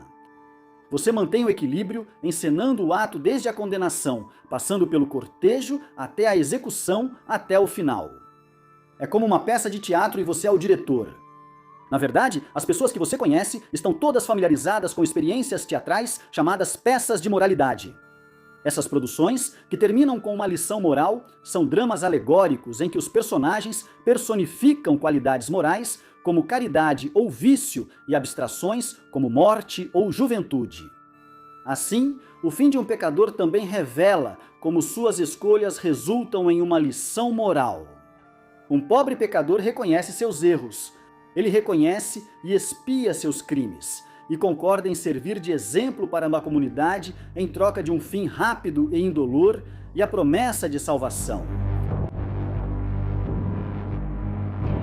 Como todos sabem, o condenado pode pedir o que quiser para sua última refeição. Normalmente, envolve muito vinho e cerveja, indo além de uma simples cortesia. Não é segredo que permitir ao prisioneiro beber livremente na refeição do carrasco geralmente favorece o carrasco. Você sabe que um prisioneiro bêbado costuma resistir menos, embora isso tenha desvantagens. Teve aquela vez em que um condenado canalha comeu e bebeu tanto que sua barriga estourou enquanto balançava na forca. Você não consegue esquecer isso. Talvez por isso, alguns presos se recusam a comer ou beber. Vogel termina sua última refeição. Seus assistentes o ajudam a vestir a tradicional túnica branca de linho. Vestido, ele espera por você para comandar o iminente espetáculo público. Você é anunciado pelo carcereiro com as palavras de costume. O carrasco está presente. Você sobe ao palco e pede perdão a Vogel. Vocês dois tomam um gole em sinal de paz e então você segue para o juiz e o júri que aguardam o prisioneiro. Vogel já confessou, mas ainda assim deve ser levado ao tribunal criminal, onde receberá sua sentença. A sala é decorada luxuosamente e os juízes usam mantos vermelhos e pretos. Um escriba lê a confissão e a lista de crimes de Vogel. Os jurados conversam e decidem a forma de execução. Você se pergunta, será pela espada, pela corda, pelo fogo, pela água ou pela roda? Os jurados votaram e escolheram a espada. Enquanto isso, a multidão ficou enorme. Essas autos de moralidade ao vivo são feitas para serem vistas pelo maior número possível de pessoas. Elas são anunciadas com semanas de antecedência e é normal haver centenas, às vezes até milhares de espectadores. Vogel deve andar 1 milha até seu destino final. A viagem dele ocorre sem problemas, embora às vezes prisioneiros causem problemas ou se comportem mal. Um sujeito bêbado chegou a urinar em público quando chegou ao cadafalso. Ele disse que estava disposto a ir para o outro mundo, mas pediu a chance de primeiro lutar com espadas e enfrentar 4 dos guardas que estavam presentes. Como escreveu em seu diário, o pedido dele foi negado. Dar fim a um prisioneiro nunca é fácil, mas você é bom nisso. Durante sua carreira de 45 anos, você eliminou 187 pessoas com uma espada e só precisou de um segundo golpe 4 vezes. É sua responsabilidade ser tão bom assim. Ser negligente nesse trabalho tem consequências. Em certas cidades alemãs, se o espadachim não concluía o trabalho em 3 golpes, as multidões o forçavam a ocupar o lugar do condenado. As multidões costumam estar cheias de bêbados barulhentos, prontos para tumultos, especialmente se não virem uma cabeça rolar. Esses tumultos frequentemente pioram rápido. Quando chega o momento, você executa Vogel com um único golpe limpo da lâmina. O juiz expressa satisfação com o seu trabalho e você responde: "Por isso, agradeço a Deus e ao meu mestre que me ensinou tal arte." Apesar da parte difícil ter passado, o trabalho continua. Ainda resta limpar a bagunça. Sim, você não é só a estrela do show, também é o zelador e deve limpar a bagunça e descartar a carcaça. Por curiosidade, alguns da multidão assistem. Você ainda não sabe, mas em 1617 vai se aposentar e começar uma nova e lucrativa carreira como consultor médico. E em 1634 você receberá um funeral de estado no cemitério mais importante de Nuremberg. Você será enterrado a poucos passos de artistas lendários como o pintor Albrecht Dürer e o poeta Hans Sachs. E você terá feito tudo isso sem usar um capuz, nem uma única vez. Então, o que você acha? Que tipo de vida seria essa? Conte pra gente nos comentários abaixo e aproveitando, confira alguns desses outros vídeos da nossa Weird History.